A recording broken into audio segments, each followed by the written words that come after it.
सर्वांना नमस्कार. स्वागत सर्वांचं. आज रविवार आहे आणि मकर संक्रांती नंतर रथसप्तमी मधला रविवार आहे. त्यामुळे चाक्षुषोपनिषद म्हणण्यासाठी उत्तम दिवस. आणि काही जण ऑलरेडी म्हणत असतील, ऐकत असतील. काही जण ऐकत नसतील तर आज सुरू करायला आजचा दिवस, नेहमी रविवारचा दिवस चांगला असतो.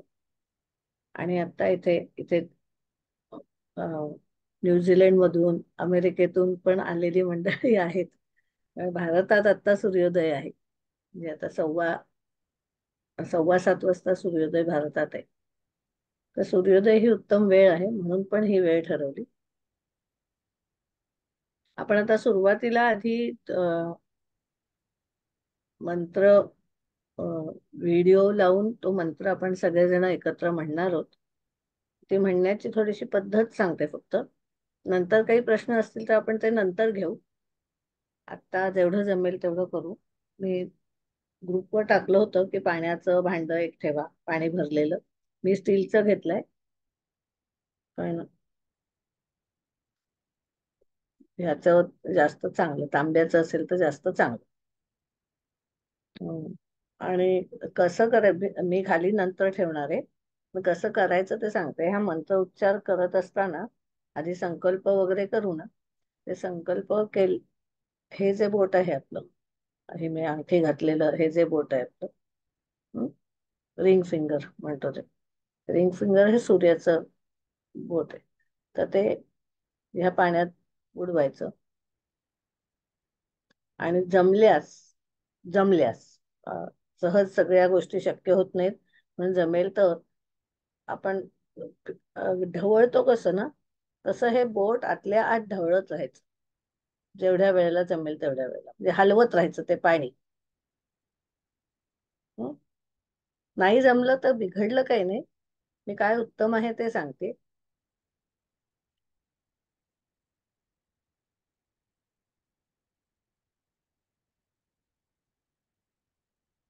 आणि मग आपण हे मंत्रोच्चारणाला सुरुवात करणार. आणि पूर्ण वेळ आपला हा हात असा असावा. समजा हे जड जात असेल तर मग नुसतं असं केलं तरी चालेल, नुसतं असं केलं तरी चालेल. अगदीच तेही शक्य होत नसेल तर नुसतं बाजूला पाण्याचं भांड ठेवलं तरी चालेल. आपल्या आवाजाने, त्या नादाने ते चार्ज होतं पाणी. आणि मग मंत्र उच्चारण झाल्यानंतर काय करायचं ते तेव्हा सांग. तर आपण आता सुरुवात करूयात. डोळे मिटून घेऊ. जाणीव श्वासावर.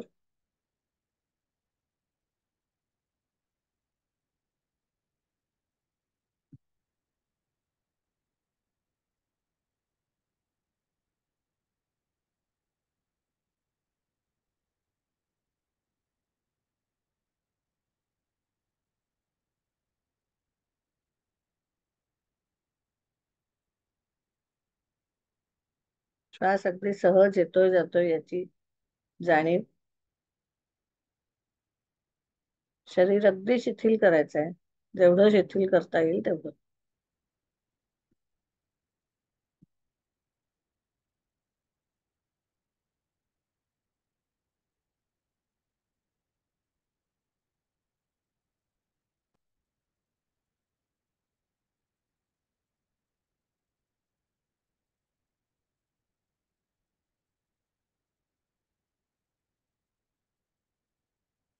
सूर्याची प्रार्थना करायची. आणि आपल्याला आपल्या डोळ्यांचं आरोग्य उत्तम असावं. आपला विवेक जागा असावा. किंवा आपल्याला कुठलं अ, शारीरिक व्याधी असतील तर त्या बऱ्या व्हाव्यात. किंवा आपला जो काही संकल्प असेल तो करायचा आहे. काय नकोय ते नाही करायचं, काय हवंय ते बोलायचं आहे.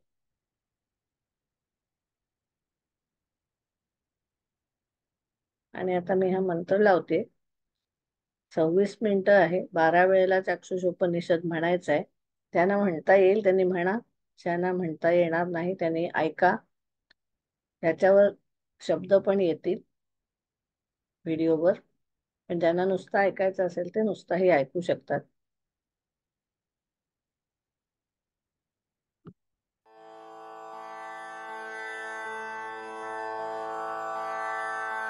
ॐ अस्य चाक्षुषी विद्याया अहिर्बुद्ध्यऋषिः गायत्री छन्दः सूर्यो देवता चक्षुरोगनिवृत्तये विनियोगः। ॐ चक्षु चक्षु चक्षु तेजस्थिरो भव मां पाहि पाहि त्वरितं चक्षुरोगान् शमय शमय। मम जातरूपं तेजो दर्शय दर्शय। यथा अहम् अन्धो न स्यां तथा कल्पय कल्पय। कल्याणं कुरु कुरु यानि मम पूर्वजन्म उपार्जितानि चक्षुः प्रतिरोधकदुष्कृतानि सर्वाणि निर्मूलय निर्मूलय। ॐ नमः चक्षु तेजोदात्रे दिव्याय भास्कराय। ॐ नमः करुणाकरायामृताय। ॐ नमः सूर्याय। ॐ नमः भगवते सूर्याय अक्षितेजसे नमः। खेचराय नमः। महते नमः। रजसे नमः। तमसे नमः। असतो मा सद्गमय तमसो मा ज्योतिर्गमय। मृत्योर्मा अमृतं गमय। उष्णो भगवान् शुचिरूपः हंसो भगवान् शुचिरप्रतिरूपः। य इमां चाक्षुष्मतिविद्यां ब्राह्मणो नित्यम् अधीयते न तस्य अक्षिरोगो भवति न तस्य कुले अन्धो भवति। अष्टौ ब्राह्मणान् सम्यक् ग्राहयित्वा विद्यासिद्धिर्भवति। ॐ विश्वरूपं घृणिनं जातवेदसं हिरण्मयं पुरुषं ज्योतिरूपं तपन्तं सहस्ररश्मिभिः शतधा वर्तमानः पुरः प्रजानाम उदयस्तेष सूर्यः। ॐ नमो भगवते आदित्याय अवाग्वादिने अवाग्वादिने स्वाहा। ॐ अस्य चाक्षुषी विद्याया अहिर्बुद्ध्यऋषिः गायत्री छन्दः सूर्यो देवता चक्षुरोगनिवृत्तये विनियोगः। ॐ चक्षु चक्षु चक्षु तेजस्थिरो भव मां पाहि पाहि त्वरितं चक्षुरोगान् शमय शमय। मम जातरूपं तेजो दर्शय दर्शय। यथा अहम् अन्धो न स्यां तथा कल्पय कल्पय। कल्याणं कुरु कुरु यानि मम पूर्वजन्म उपार्जितानि चक्षुः प्रतिरोधकदुष्कृतानि सर्वाणि निर्मूलय निर्मूलय। ॐ नमः चक्षु तेजोदात्रे दिव्याय भास्कराय। ॐ नमः करुणाकरायामृताय। ॐ नमः सूर्याय। ॐ नमः भगवते सूर्याय अक्षितेजसे नमः। खेचराय नमः। महते नमः। रजसे नमः। तमसे नमः। असतो मा सद्गमय तमसो मा ज्योतिर्गमय। मृत्योर्मा अमृतं गमय। उष्णो भगवान् शुचिरूपः हंसो भगवान् शुचिरप्रतिरूपः। य इमां चाक्षुष्मतिविद्यां ब्राह्मणो नित्यम् अधीयते न तस्य अक्षिरोगो भवति न तस्य कुले अन्धो भवति। अष्टौ ब्राह्मणान् सम्यक् ग्राहयित्वा विद्यासिद्धिर्भवति। ॐ विश्वरूपं घृणिनं जातवेदसं हिरण्मयं पुरुषं ज्योतिरूपं तपन्तं सहस्ररश्मिभिः शतधा वर्तमानः पुरः प्रजानाम उदयस्तेष सूर्यः। ॐ नमो भगवते आदित्याय अवाग्वादिने अवाग्वादिने स्वाहा। ॐ अस्य चाक्षुषी विद्याया अहिर्बुद्ध्यऋषिः गायत्री छन्दः सूर्यो देवता चक्षुरोगनिवृत्तये विनियोगः। ॐ चक्षु चक्षु चक्षु तेजस्थिरो भव मां पाहि पाहि त्वरितं चक्षुरोगान् शमय शमय मम जातरूपं तेजो दर्शय दर्शय यथा अहम् अंधो न स्यां तथा कल्पय कल्पय कल्याणं कुरु कुरु यानि मम पूर्वजन्म उपार्जितानि चक्षुः प्रतिरोधक दुष्कृतानि सर्वाणि निर्मूलय निर्मूलय। ॐ नमः चक्षु तेजोदात्रे दिव्याय भास्कराय। ॐ नमः करुणाकरायामृताय। ॐ नमः सूर्याय। ॐ नमः भगवते सूर्याय अक्षितेजसे नमः। खेचराय नमः। महते नमः। रजसे नमः। तमसे नमः। असतो मा सद्गमय तमसो मा ज्योतिर्गमय मृत्योर्मा अमृतं गमय। उष्णो भगवान् शुचिरूपः हंसो भगवान् शुचिरप्रतिरूपः य इमां चाक्षुष्मति विद्यां ब्राह्मणो नित्यम् अधीयते न तस्य अक्षिरोगो भवति न तस्य कुले अंधो भवति। अष्टौ ब्राह्मणान् सम्यक् ग्राहयित्वा विद्यासिद्धिर्भवति।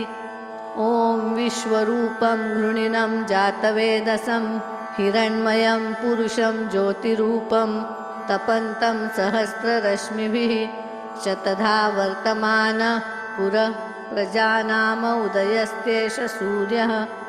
ॐ नमो भगवते आदित्याय अवाग्वादिने अवाग्वादिने स्वाहा।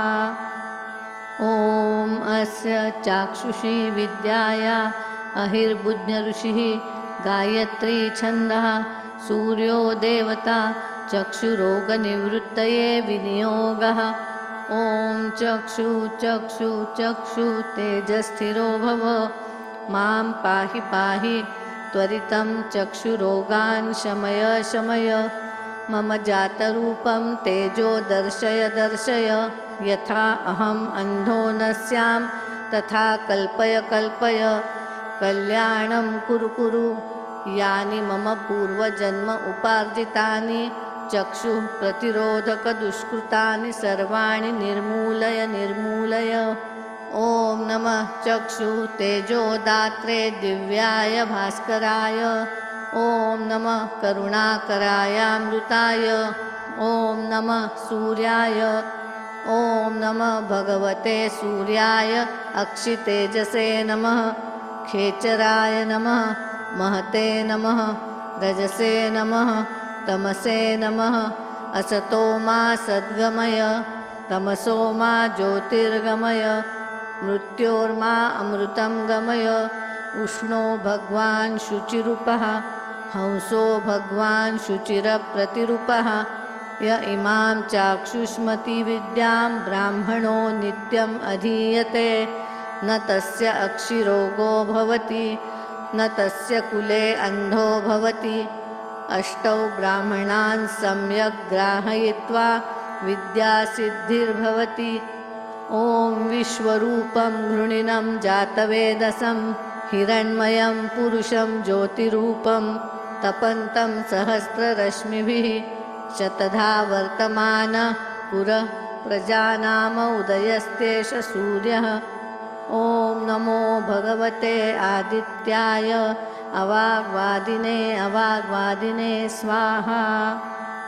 ॐ अस्य चाक्षुषी विद्याया अहिर्बुध्यऋषिः गायत्री छन्दः सूर्यो देवता चक्षुरोगनिवृत्तये विनियोगः। ॐ चक्षु चक्षु चक्षु तेजस्थिरो भव मां पाहि पाहि त्वरितं चक्षुरोगान् शमय शमय मम जातरूपं तेजो दर्शय दर्शय यथा अहम् अंधो न स्यां तथा कल्पय कल्पय कल्याणं कुरु कुरु यानि मम पूर्वजन्म उपार्जितानि चक्षुः प्रतिरोधक दुष्कृतानि सर्वाणि निर्मूलय निर्मूलय। ॐ नमः चक्षु तेजोदात्रे दिव्याय भास्कराय। ॐ नमः करुणाकरायामृताय। ॐ नमः सूर्याय।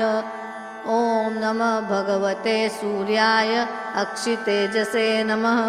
खेचराय नमः। महते नमः। रजसे नमः। तमसे नमः। असतो मा सद्गमय। तमसो मा ज्योतिर्गमय। मृत्योर्मा अमृतं गमय। उष्णो भगवान् शुचिरूपः। हंसो भगवान् शुचिरप्रतिरूपः। य इमां चाक्षुष्मतिविद्यां ब्राह्मणो नित्यम् अधीयते न तस्य अक्षिरोगो भवति न तस्य कुले अन्धो भवति। अष्टौ ब्राह्मणान् सम्यक् ग्राहयित्वा विद्यासिद्धिर्भवति। ॐ विश्वरूपं घृणिनं जातवेदसं हिरण्मयं पुरुषं ज्योतिरूपं तपन्तं सहस्ररश्मिभिः शतधा वर्तमान पुरः प्रजानाम उदयस्तेष सूर्यः। ॐ नमो भगवते आदित्याय अवाग्वादिने स्वाहा। ॐ अस्य चाक्षुषी विद्याया अहिर्बुज्ञऋषिः गायत्री छन्दः सूर्यो देवता चक्षुरोगनिवृत्तये विनियोगः। ॐ चक्षु चक्षु चक्षु तेजस्थिरो भव मां पाहि पाहि त्वरितं चक्षुरोगान् शमय शमय। मम जातरूपं तेजो दर्शय दर्शय यथा अहम् अन्धो न स्यां तथा कल्पय कल्पय। कल्याणं कुरु कुरु यानि मम पूर्वजन्म उपार्जितानि चक्षुः प्रतिरोधकदुष्कृतानि सर्वाणि निर्मूलय निर्मूलय। ॐ नमः चक्षुः तेजोदात्रे दिव्याय भास्कराय। ॐ नमः करुणाकरायामृताय। ॐ नमः सूर्याय। ॐ नमः भगवते सूर्याय अक्षितेजसे नमः। खेचराय नमः। महते नमः। रजसे नमः। तमसे नमः। असतो मा सद्गमय। तमसो मा ज्योतिर्गमय। मृत्योर्मा अमृतं गमय। उष्णो भगवान् शुचिरूपः। हंसो भगवान् शुचिरप्रतिरूपः। य इमां चाक्षुष्मतिविद्यां ब्राह्मणो नित्यम् अधीयते न तस्य अक्षिरोगो भवति न तस्य कुले अन्धो भवति। अष्टौ ब्राह्मणान् सम्यक् ग्राहयित्वा विद्यासिद्धिर्भवति। ॐ विश्वरूपं घृणिनं जातवेदसं हिरण्मयं पुरुषं ज्योतिरूपं तपन्तं सहस्ररश्मिभिः शतधा वर्तमान पुरः प्रजानाम उदयस्तेष सूर्यः। ॐ नमो भगवते आदित्याय अवाग्वादिने स्वाहा। ॐ अस्य चाक्षुषी विद्याया अहिर्बुज्ञऋषिः गायत्री छन्दः सूर्यो देवता चक्षुरोगनिवृत्तये विनियोगः। ॐ चक्षु चक्षु चक्षु तेजस्थिरो भव मां पाहि पाहि त्वरितं चक्षुरोगान् शमय शमय।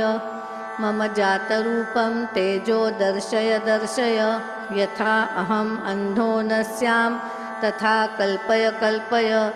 कल्याणं कुरु कुरु यानि मम पूर्वजन्म उपार्जितानि चक्षुः प्रतिरोधकदुष्कृतानि सर्वाणि निर्मूलय निर्मूलय। ॐ नमः चक्षुः तेजोदात्रे दिव्याय भास्कराय। ॐ नमः करुणाकरायामृताय। ॐ नमः सूर्याय। ॐ नमः भगवते सूर्याय अक्षितेजसे नमः। खेचराय नमः। महते नमः। रजसे नमः। तमसे नमः। असतो मा सद्गमय। तमसो मा ज्योतिर्गमय। मृत्योर्मा अमृतं गमय। उष्णो भगवान् शुचिरूपः। हंसो भगवान् शुचिरप्रतिरूपः।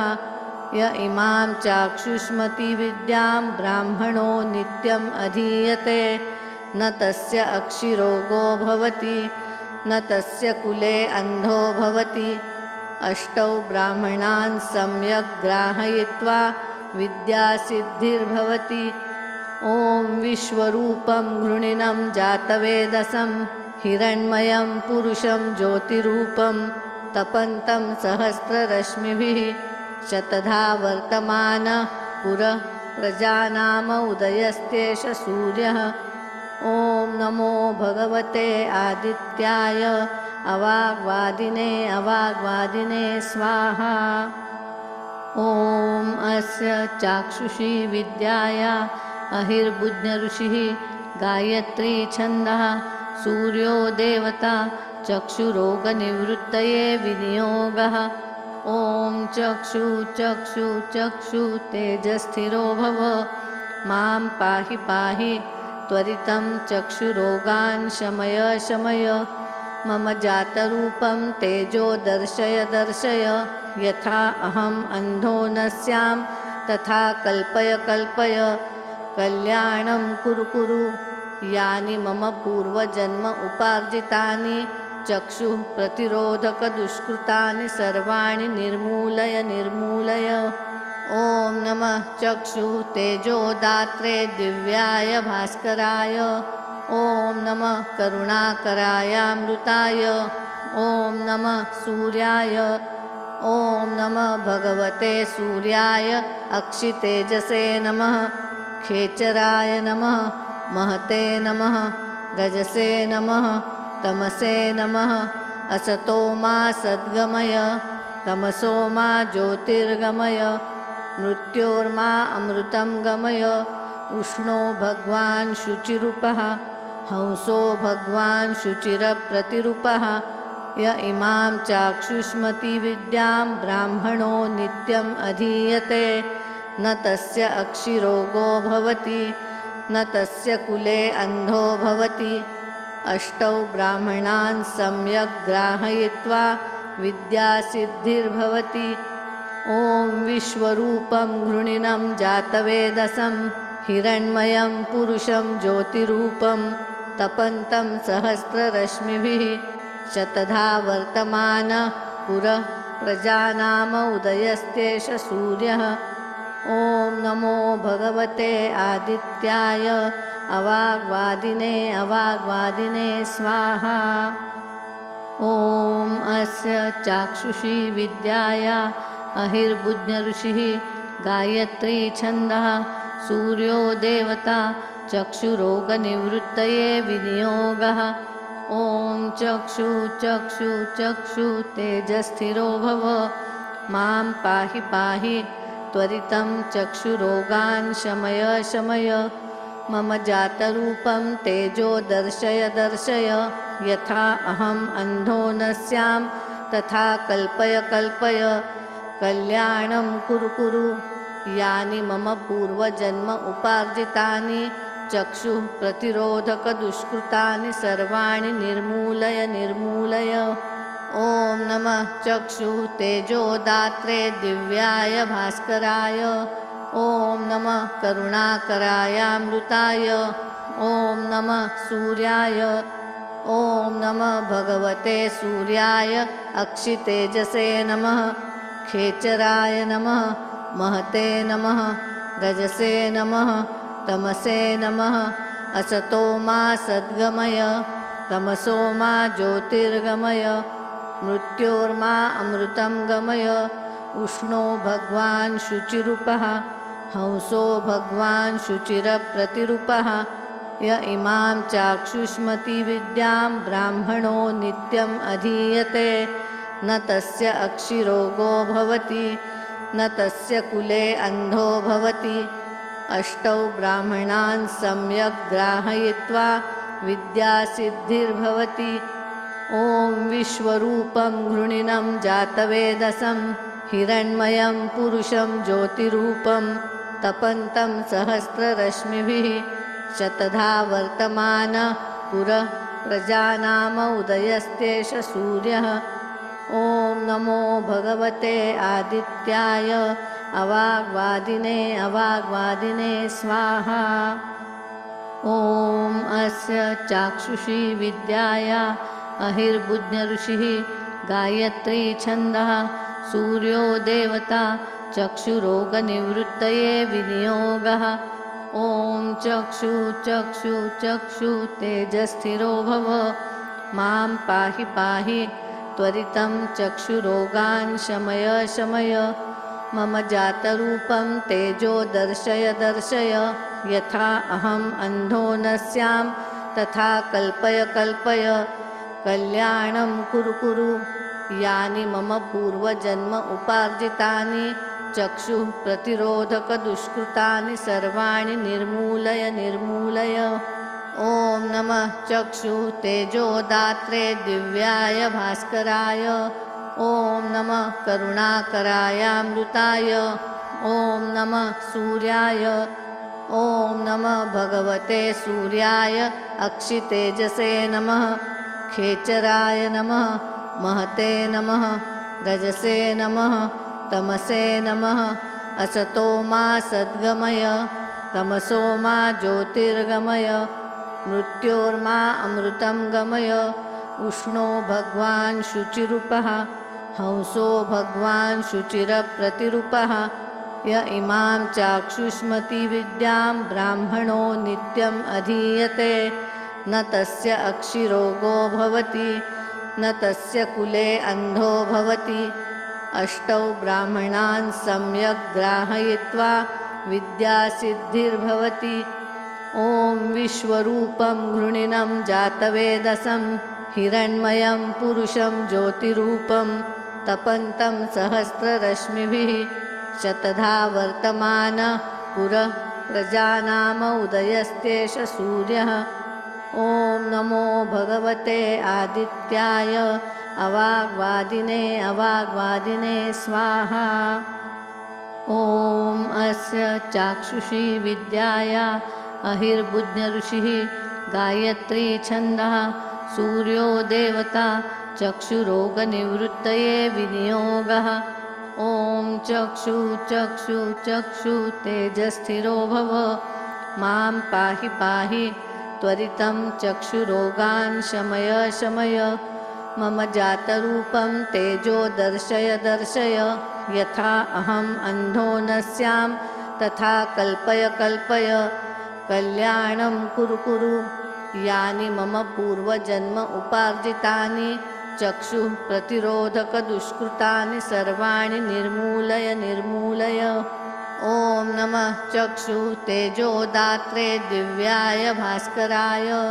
ॐ नमः करुणाकरायामृताय ॐ नमः सूर्याय ॐ नमः भगवते सूर्याय अक्षितेजसे नमः खेचराय नमः महते नमः रजसे नमः तमसे नमः असतो मा सद्गमय तमसो मा ज्योतिर्गमय मृत्योर्मा अमृतं गमय उष्णो भगवान् शुचिरूपः हंसो भगवान् शुचिरप्रतिरूपः य इमां चाक्षुष्मति विद्यां ब्राह्मणो नित्यम् अधीयते न तस्य अक्षिरोगो भवति न तस्य कुले अन्धो भवति अष्टौ ब्राह्मणान् सम्यक् ग्राहयित्वा विद्यासिद्धिर्भवति ॐ विश्वरूपं घृणिनं जातवेदसं हिरण्मयं पुरुषं ज्योतिरूपं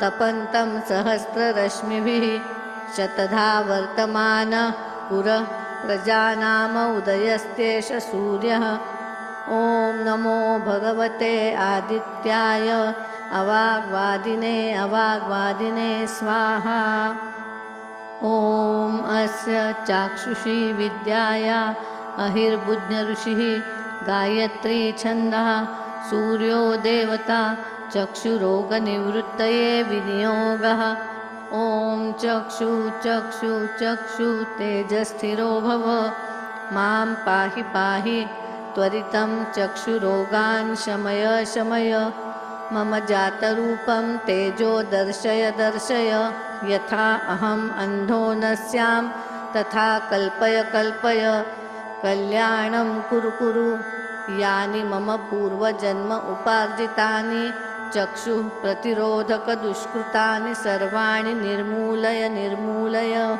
ॐ नमः चक्षु तेजोदात्रे दिव्याय भास्कराय। ॐ नमः करुणाकरायामृताय। ॐ नमः सूर्याय। ॐ नमः भगवते सूर्याय अक्षितेजसे नमः। खेचराय नमः। महते नमः। रजसे नमः। तमसे नमः। असतो मा सद्गमय तमसो मा ज्योतिर्गमय। मृत्योर्मा अमृतं गमय। उष्णो भगवान् शुचिरूपः। हंसो भगवान् शुचिरप्रतिरूपः। य इमां चाक्षुष्मतिविद्यां ब्राह्मणो नित्यम् अधीयते न तस्य अक्षिरोगो भवति न तस्य कुले अन्धो भवति। अष्टौ ब्राह्मणान् सम्यक् ग्राहयित्वा विद्यासिद्धिर्भवति। ॐ विश्वरूपं घृणिनं जातवेदसं हिरण्मयं पुरुषं ज्योतिरूपं तपन्तं सहस्ररश्मिभिः शतधा वर्तमानः पुरः प्रजानाम उदयस्तेष सूर्यः। ॐ नमो भगवते आदित्याय अवाग्वादिने स्वाहा। श्रीकृष्ण यजुर्वेदीय चाक्षुषी विद्या संपूर्णं श्रीसूर्यनारायणम् अर्पणमस्तु।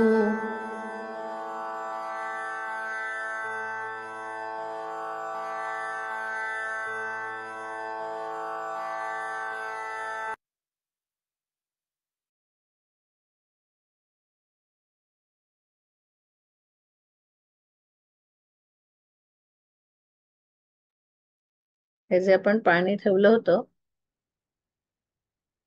ते पाणी डोळ्याला लावायचं.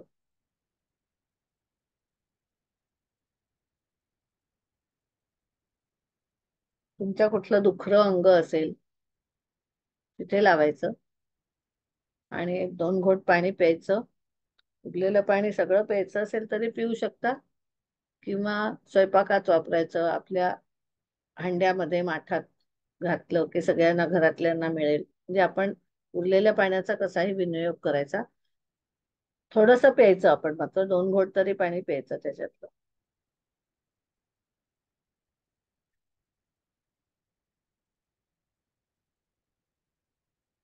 पाण्याने पाणी हे विद्युत कंडक्टर आहे, इलेक्ट्रिकल कंडक्टर आहे. ह्याच्यात जे इलेक्ट्रिकल करंट तयार होतात ते आपल्या शरीरात जाऊन ते काम करायला सुरुवात करतात. आता आपण ह्याचा अर्थ जाणून घेऊयात. एक मिनिट हा.